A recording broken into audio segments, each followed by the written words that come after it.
Hello, class. Welcome to this week's filming lesson. This is our March break has over. So, yeah. Before we get started, I want to tell you something about March break. March break is called spring break in March, but it changed into April. But it wouldn't happen to us. So, yeah, we have spring break on that last week. So, yeah. Whenever you come up to this new anime, it's showing up on Bugs Bunny and voice evolutions of Looney Tunes cartoons, and everything could go around all over anything. So, yeah, let's get this started first, shall we? All right, let's get to it. All right, so let's. I might not be here at Walt Disney. I might not be here at West College. I will go to Walt Disney World again to go to Disney's Hollywood Studios or Epcot, I should prefer, and stayed at Disney's Coronado Springs Resort to stay. All right. So first, we will be doing home video releases. On today, we will be doing Gattaca by Sony Pictures by Sony 1997 film. Here's the plot in this film. In the not-too-distant future, eugenics is common. A genetic registry database uses biometrics to classify those who created it as valids, while those conceived by traditional means and more susceptible to genetic disorders are known as invalids. Genetic discrimination is illegal, but in practice, genotype profiling is used to identify valids to qualify for professional employment, while invalids are relegated into menial jobs. Vincent Freeman is conceived without the aid of genetic selection. His genetic profile indicates a high probability of several disorders and estimated lifespan of 30.2 years. His parents, regretting their decision, used genetic selection in conceiving their second child, Anton Jr. Growing up, the two brothers often play a game of chicken by swimming out to sea as far as they can, with the first one returning to shore considered the loser. Vincent always loses. Vincent dreams of a career in space travel, but is always reminded of his genetic inferiority. One day, Vincent challenges Anton to a game of chicken and beats him. Anton starts to drown and is saved by Vincent shortly after. Vincent leaves home. Years later, Vincent works as an invalid, cleaning office spaces, including that the Gattaca Aerospace Corporation, a spaceflight conglomerate. He gets a chance to pose as a valid by using hair, skin, blood, and urine samples from a donor. Jerome Eugene Morrow, a former swimming star who was paralyzed after being hit by a car, with Jeremy's genetic makeup, Vincent gains employment at Gattaca and is assigned to be navigator for an upcoming trip of Saturn's moon Titan. To keep his identity hidden, Vincent must meticulously groom and scrub down daily to remove his own genetic material. Pass daily DNA scanning and urine tests using Jeremy's samples and hide his heart defect. Gattaca becomes embroiled in controversy when one of its administrators is murdered a week before the flight. The police find a fallen eyelash of Vincent's at the scene. An investigation is launched to find the owner of the eyelash, considering them to the top suspect. During this, Vincent becomes close to a co-worker, Irene Cassini, and falls in love with her. Though a valid, Irene has a higher risk of heart failure that will prevent her from joining the deep space Gattaca mission. Vincent also learns that Jeremy's paralysis is by his own hand. After placing silver in the Olympics, Jeremy threw himself in the front door of the car. Jeremy maintains that he was designed to be the best, yet wasn't, and that is the source of his suffering. Vincent repeatedly evades the grasp of the investigation. Finally, it is revealed that Gataka's mission director was a killer, with the administrator's threats to cancel the mission as a motive. Vincent learns that the detective who closed the case that was his brother Anton, who in turn has become aware of Vincent's presence. The brothers meet, and Anton warns Vincent that what he is doing is illegal, but Vincent asserts that he has gotten to this position on his own merits. Anton challenges Vincent to one more game of chicken. As the two swim out in the dead of night, Anton expresses a surprise at Vincent's stamina, so Vincent reveals that his strategy for winning was not to save energy for the swim back. Anton turns back and begins to drown, but Vincent rescues him and swims them both back to shore. On the day of the launch, Jeremy reveals that he has stored enough DNA samples for Vincent to last 2 lifetimes upon his return, and gives him an envelope to open once in flight. After saying goodbye to Irene, Vincent prepares to board but discovers there is a final genetic test, and he currently lacks any of Jeremy's samples. He is surprised when Dr. Lemar, the person in charge of background checks, reveals that he knows Vincent has been posing as a valid.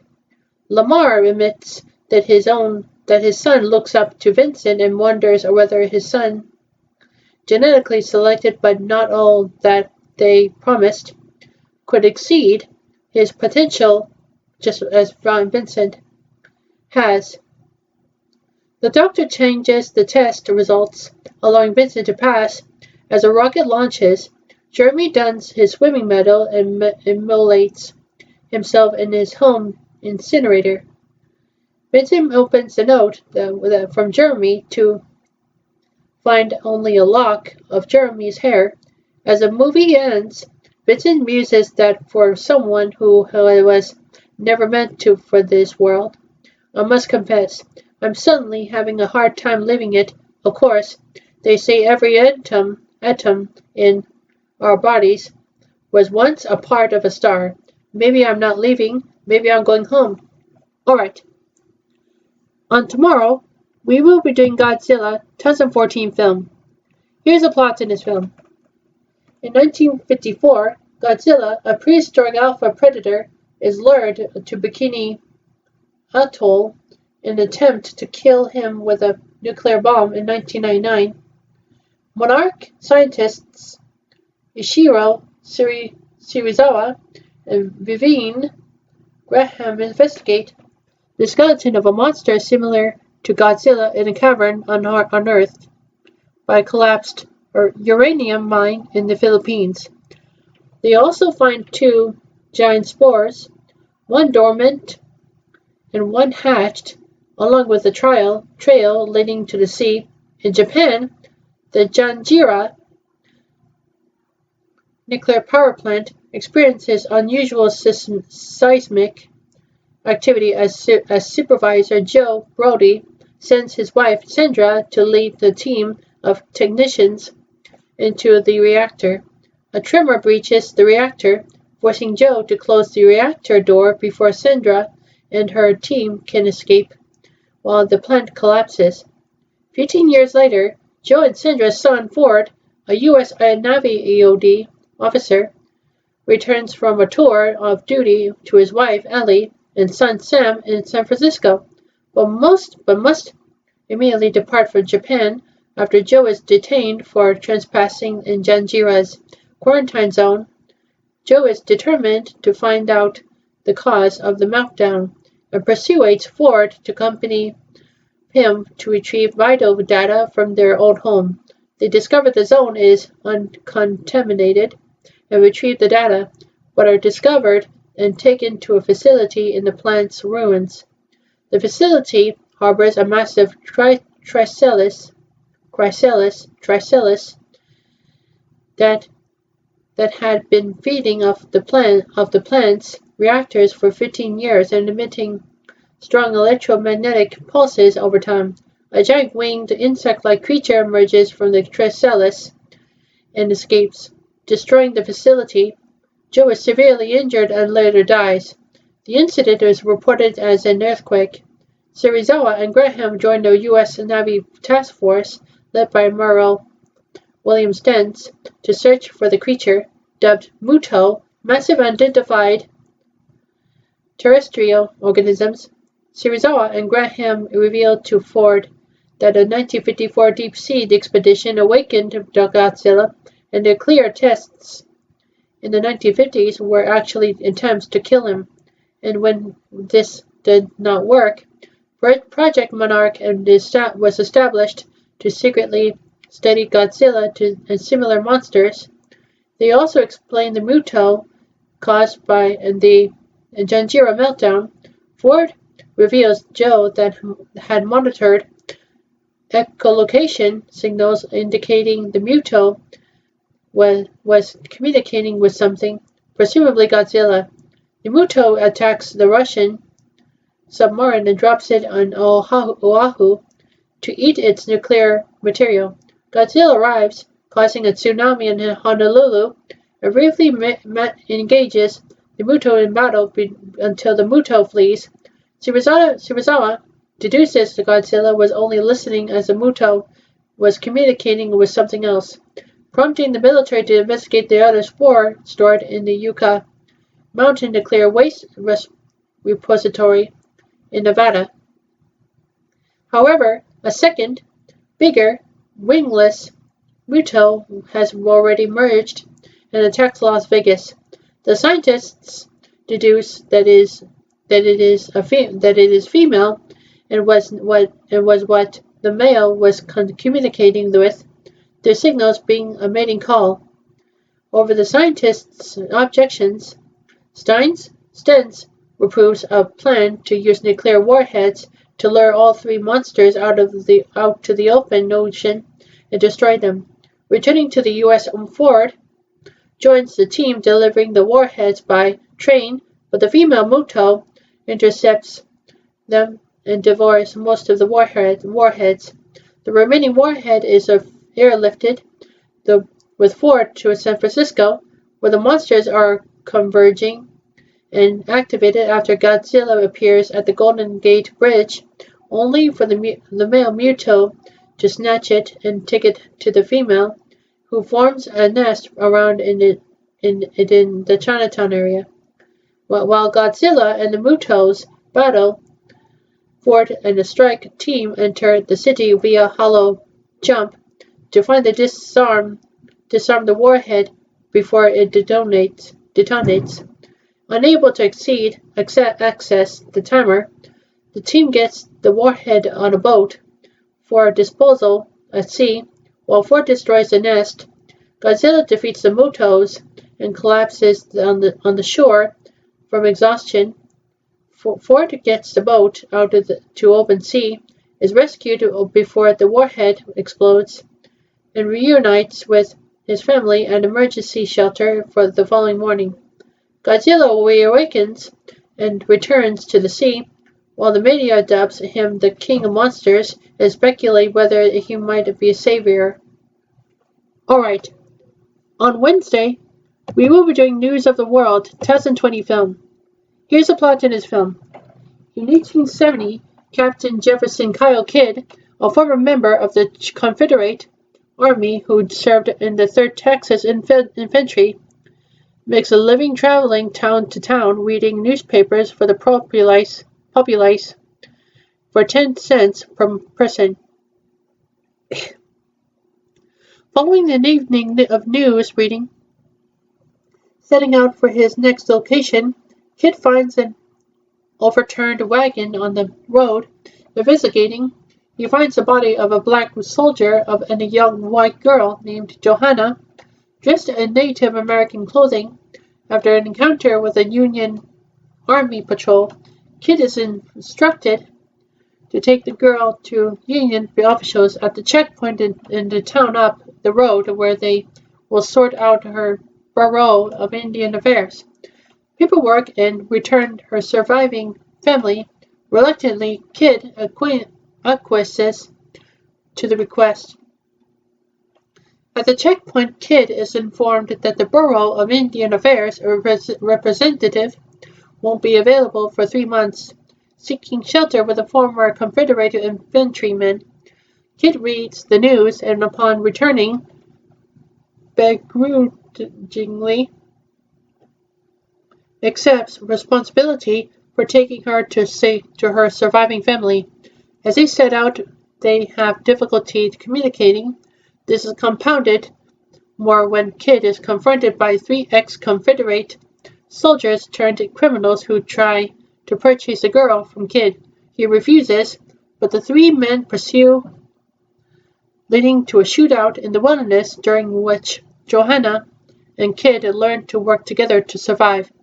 Next, they encounter a radical band of militia working to cleanse the country from outsiders.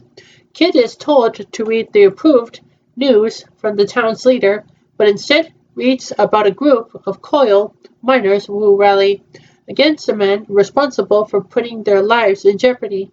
Kid's story incites civil unrest and ultimately results in Johanna gunning down the town's leader and rescuing Kid. In the aftermath, Kid and Johanna initially join a wagon train bound for the railroad line and then veer off to locate Johanna's surviving family. During the journey, the wagon is destroyed, leaving Johanna and Kid to continue on foot until they find a group of Kiowa, from whom Johanna is able to obtain a horse.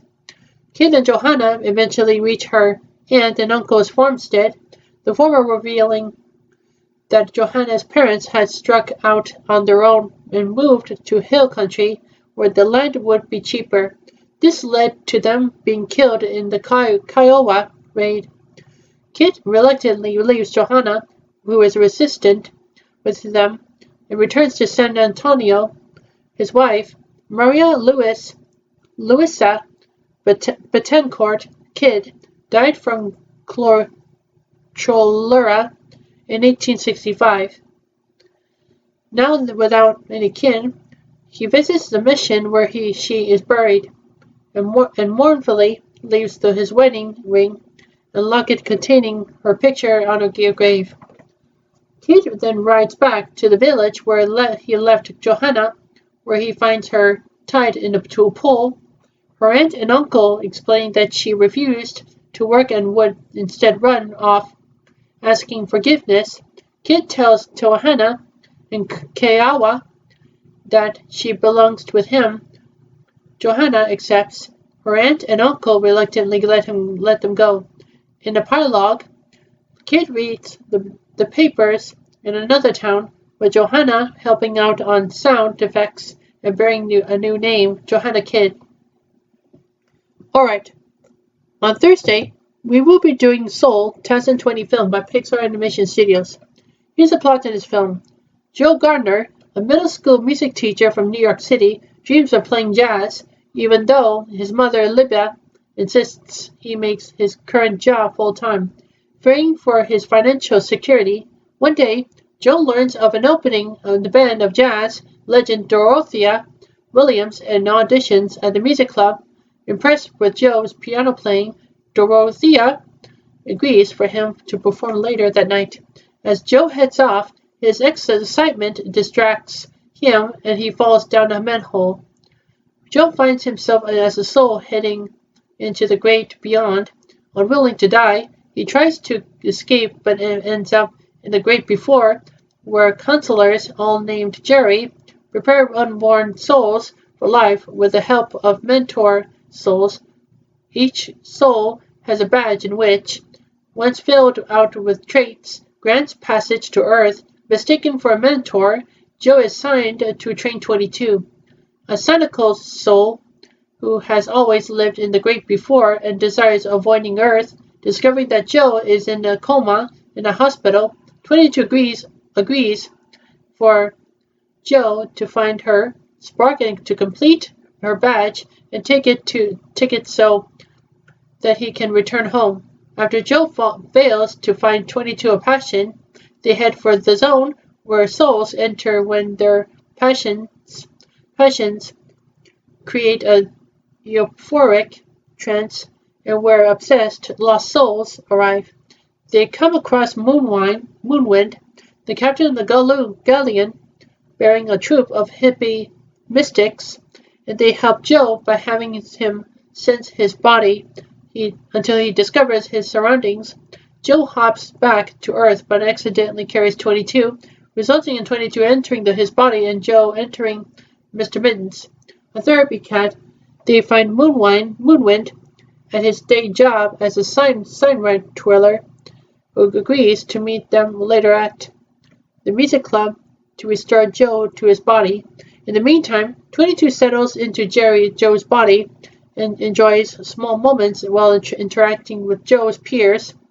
She holds poignant conversations with Coney, a student who planned to quit the band but changes her mind after performing a trombone solo.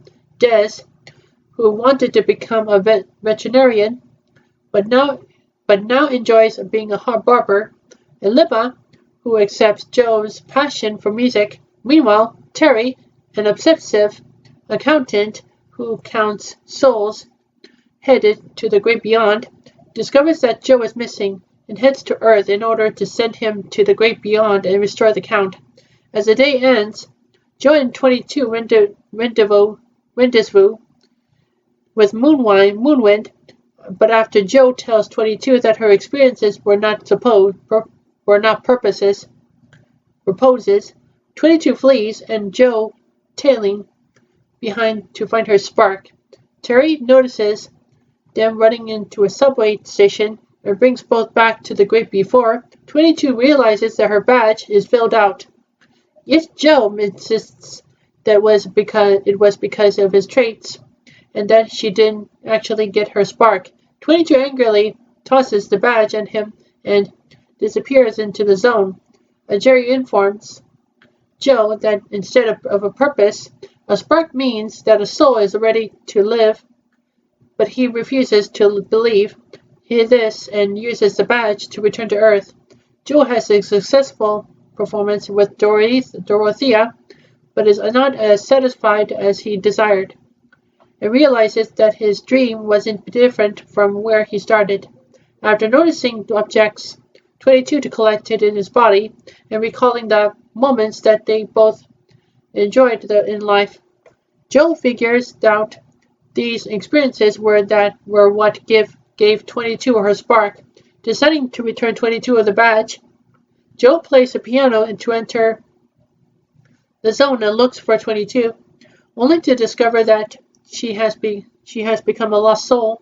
After chasing her down, Joe uses a maple seed 22 had kept to transport them to a memory in their time on Earth. And Joe convinces her that she is ready to live. Returning her to more normal, with her badge back, Joe guides 22 out of the great before, and she finally enters Earth. As he prepares to head into the great beyond, Joe is stopped by Jerry, who offers him another chance at life for inspiring Joe 22 to live. Joe returns to his body and on Earth and starts the next day, committing to enjoying his entire life. Alright. On Friday, we will be doing Ant-Man 2015 film. Here's the plot in this film. In 1989, scientist Hank Pym resigns from S.H.I.E.L.D. after discovering their attempt to replicate his Ant-Man shrinking technology. Believing the technology would be dangerous if replicated, Pym vows to hide it for as long as he lives. In the present day, Pym's estranged daughter, Hope Van Dyne, a former protege, Darren Cross, have forced him out of his company, Pym Technologies. Cross is close to perfecting a shrinking suit out of suit of his own, the Yellow Jacket, which horrifies Pine. Upon his release from prison, well-meaning thief Scott Lang moves in with his old cellmate, Lewis. Lang visits his daughter Cassie, unannounced unannounced and is chastised by his former wife Maggie and her police detective Vance Paxton for not providing child support. Unable to hold down a job because of his criminal record, Lang agrees to join Lewis' crew and commit a burglary. Lang breaks into a house and cracks its safe, but only finds what he believes to be an old motorcycle suit, which he takes home. After trying the suit on, Lang accidentally shrinks himself to a size of an insect. Terrified by the experience, he returns the suit to the house, but is arrested on the way out. Pime, the homeowner, visits Lang in jail and smuggles the suit into his cell to help him break out. Pime, who manipulated Lang through an unknowing Lewis into stealing the suit as a test, wants Lang to become the new Ant-Man to steal the Yellow Jacket from Cross, having been spying on Cross after discovering his intentions. Van Dyne and Pine train Lang to fight and to control ants, while Van Dyne harbors resentment towards Pine about her mother, Janet's death. He reveals that Janet, known as the Wasp, disappeared into the subatomic quantum realm while disabling the Soviet nuclear missile. Pine warns Lang that he could suffer a similar fate if he overrides his suit's regulator. They send him to steal a device that will aid their heist from the Avengers headquarters, where he briefly fights Sam Wilson. Cross perfects the Yellow Jacket and hosts an unveiling ceremony at Pime Technologies headquarters. Lang, along with his crew and a swarm of flying ants, infiltrates the building during the event, sabotages the company's servers, and plants explosives. When he attempts to steal the Yellow Jacket, he, along with Pime and Van Dyne, are captured by Cross, who intends to sell both the Yellow Jacket and Ant-Man suits to Hydra. Lang breaks free, and he and Van Dyne dispatch most of the Hydra agents, though one flees with a vial of Cross particles and Pime is shot. Lang pursues Cross while the explosives detonate, imploding the building as Pime and Van Dyne escape. Cross dons the Yellow Jacket and attacks Lang before Lang is arrested by Paxton. Cross takes Cassie hostage to lure Lang into another fight. Lang overrides the regulator and shrinks to a subatomic size to penetrate Cross' suit and sabotage it to shrink controllably. Presumably killing Cross, Lang disappears into the quantum realm but manages to reverse the effects and returns to the macroscopic world out of gratitude for Lang's heroism. Paxton covers for Lang to keep him out of prison. Seeing that Lang survived and returned from the quantum realm, Pime wonders if his wife is alive as well. Later, Lang meets up with Lewis, who tells him that Wilson is looking for him. In the mid-credits scene, Pime shows Van Dyne a new Wasp prototype suit and offers it to her. In the post-credits scene, Wilson and Steve Rogers have Bucky Barnes in their custody, unable to contract Tony Stark because of the Accords. Wilson mentions that he knows someone who can help. Alright, that's all the home video releases we got. So second, we will be doing TV series home video releases. On today, tomorrow, Wednesday, Thursday, and Friday, we will be doing Chip and Dale's Nutty Tales by DC Jr. and Mickey and the Roadster Racers. The episode's called muffins, kites, fishing, goofy, and corny. Alright, that's all the TV series over home video releases we got. So third, we will be doing Emma Monkey Pictures and Roman Cal Productions and Donkey Cheese Company shorts. It is about Tom and Jerry Baby Puss 1943. Do you know what Baby Puss means? It means that the little girl dresses up Tom like a baby, prompting Jerry and Tom's feline friends to make fun of him. Alright, that's all the shorts we got. So fourth, we will be doing Samsung Galaxy S21. The story continues. It's S21 Plus, I'm sorry. The story continues when Mei Mei goes to Disney's Hollywood Studios. They find Gideon at a bake shop at near place to have for Kotese Tetsujima's birthday. She baked a chocolate cake for Kotese Tetsujima, and she returns to a hotel named Disney's Coronado Springs Resort, and she plays some video games and watch TV. Upon hearing this, that Kotese Tetsujima will come to Anime Studio to celebrate at the Lois College residence, and after cake baking for chocolate cake for Kotese Tetsujima, she put it in a safe place where it doesn't get moldy. For after all, when everything goes right, and Tsukiya Mane, Kariakino, Senabutawa, Beatrice, and Mei Mei goes to Mickey and Minnie's roller wagon and to have their enjoy life at the ride, and visits Kotese Tetsujima at Gola's college residence to celebrate her birthday cake that she made at Gideon's Bakehouse. She loves it, and it has no candles in it. Alright, that's all I got for today. Let's do some work now. Hi guys. Hi. Hi. Hi. Hi. Hi. Hi. Hi. Hi. Hi. Hi. Hi. Hi. Hi. Hi. Hi. Hi. Hi. Hi. Hi. Okay, it looks like we're going to Walt Disney World again. Hey, I got an idea. How about we should just go to the attraction at Epcot, so we can go to Disney's Coronado Springs Resort, okay? Okay. Good. Good. Good.